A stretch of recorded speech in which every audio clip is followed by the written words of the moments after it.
This next comic just finished touring all over Canada. He's one of the co-producers of the show. Give it up for Maximilian Robert Lockwood. Show him some love. Here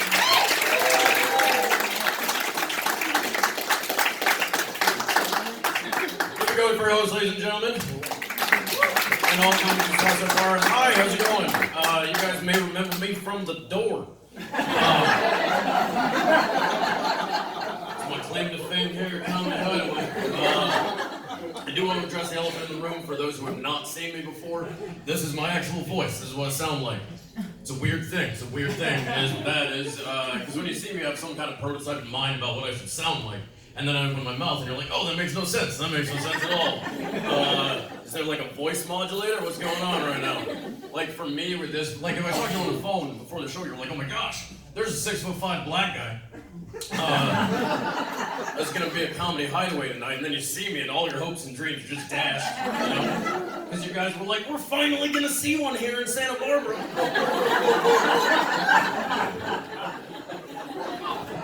Got a couple laughs from there.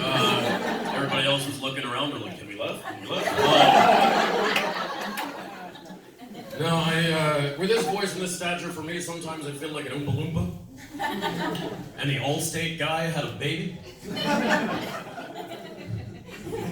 a couple of people already envisioning that in their minds. For me, it's just like, are you in good hands? A couple chuckles, everybody else is looking at me, they're like, well, I understand the slogan. But why is he dancing? What's going on? And those people didn't have a childhood, is how that goes. Either that or they're like, well, we like Johnny Depp, and they're wrong, because Gene Wilder's the OG. Hey, those people did have a childhood. Either that or you're like, I know who Gene Wilder is, but what does OG mean? And that's the disconnect between the generations. Yeah. And my name is Maximilian, which is not a terrible stage name. It's a terrible real name, is what that is. I love it to death. I'll always go by Maximilian. I used to go by Max until I found out it was the most common dog name. It's absolutely true. Going Maximilian hasn't fared that much better. I used to work retail. I had a customer come up to me one time. They looked at my name badge. They were like, oh my gosh, my pig's name is Maximilian. Don't tell me that at all. It's not what I need for my self-esteem, frankly. My pillow is damp enough, does not need any more tears before I go to sleep this evening. I got a couple awes there, like, oh my gosh, is he sad? I'm fine, I'm good. I'm on happy pills, so I'm bright as rain here tonight. Yeah, I got a good for you. Thank you so very much. My dad, ladies and gentlemen. When I was up in England, Canada, I couldn't do the Oompa Loompa Allstate. Turns out Allstate not a thing outside of the United States. Who'd have thunk it, right? Like up in Canada, I tried, and apparently all province doesn't exist up there, so they didn't take that. I did change up the joke on the fly. I was like, maybe it's like an Oompa Loompa and Barry White had a baby, right? And it's like, can't get enough of your love, babe. And I ruined that song for everybody in the audience. You guys are never making love to that song ever again. You guys are gonna see my dumb face and be like, God damn it, Maximilian. Either that or it's gonna do it for you. In that case, you're welcome. A couple of years ago, I was dating a manager of a tanning salon here in town, true story, and she was like, you should come in and get a spray tan. I was like, haha, no I shouldn't. No, I shouldn't at all. I already identify as an Oompa Loompa on stage. I don't want to look the same shade of orange as you and complete the ensemble. All right, that would not be a good look, frankly. She was driving hardball, though. She was like, what if I gave you a 2-for-1 deal? And I was like, no. What do you say? You know that's a steal. And I was like, hey, come on now. 2-for-1 now is good. I couldn't pass that up. Are you kidding me? Except she was a little bit taller than me, so I felt a little patronized. When I was working retail, like I said, I would frequent the local Starbucks, right? The baristas are notorious for not spelling your name right on the cup. Like Maximilian, I don't want to put that on you guys. I've misspelled it a couple times myself.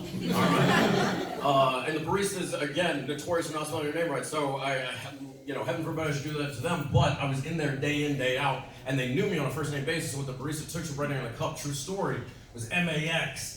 comma 000, comma 000, which is fantastic. That's exactly how you spell my name. I'm surprised that she got it right on the first try. that's how I've signed every check ever since. Every time.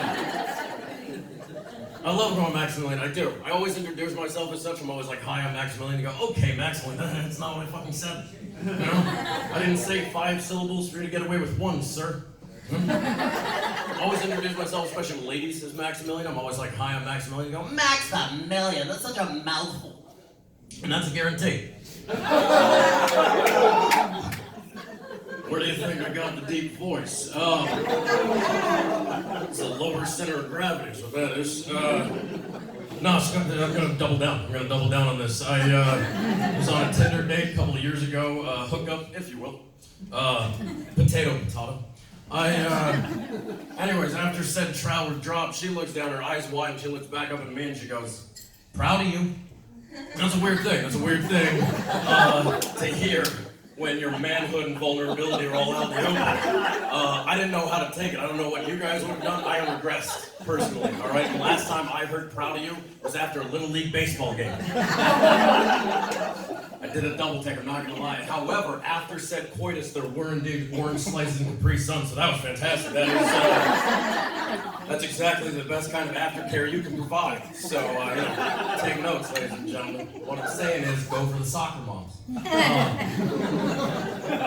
Except after that, there was a participation trophy, so I really don't know how I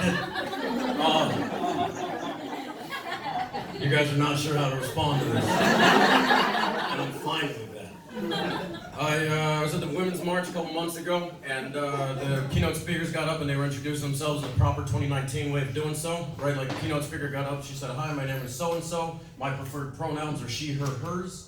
Another keynote speaker got up, my preferred pronouns are they, them, theirs. I do want to say, for the sake of being an ally, my preferred pronouns are sir, daddy, and master.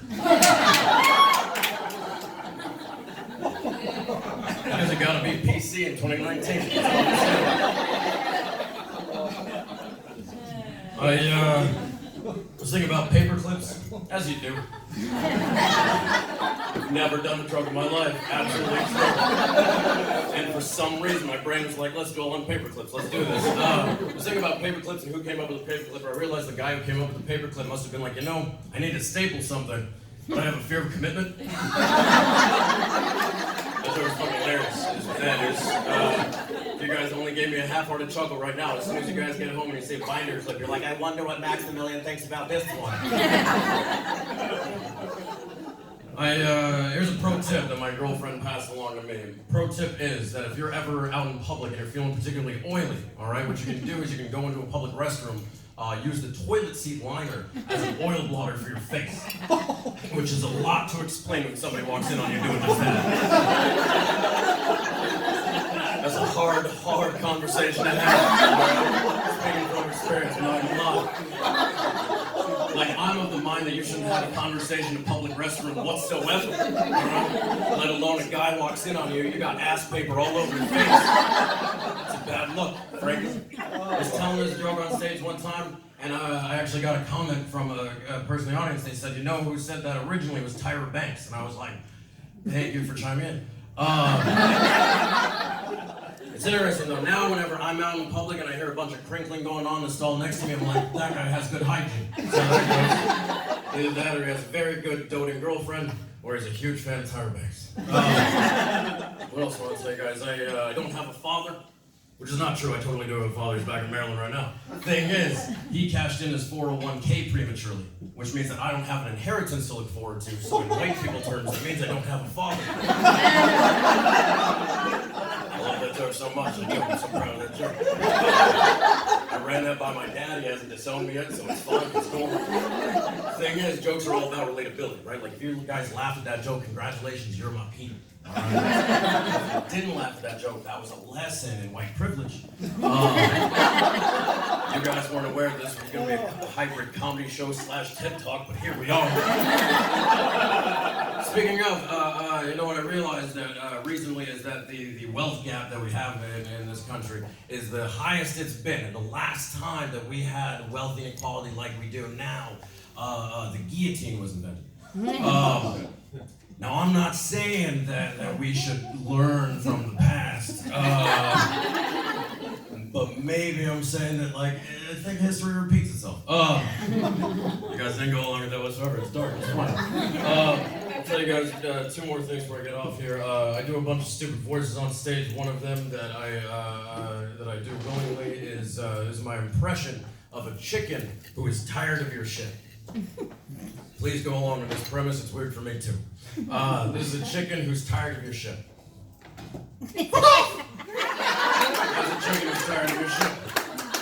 I'm so damn proud of that stupid joke. I've told so many comics that joke, and they're like, I hate myself for laughing. But hold on, can you tell my friend?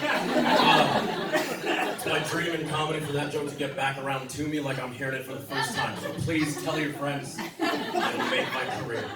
Another voice that I do on stage is that I'm kind of hesitant to do, and I have to be chagrined in doing so, is my comedy partner is about to get up on stage. He said, you know what you should do is you should do Donald Duck on stage. And I was like, no, I shouldn't. Donald Duck is a very near and dear personal thing to me. It's very close guarded.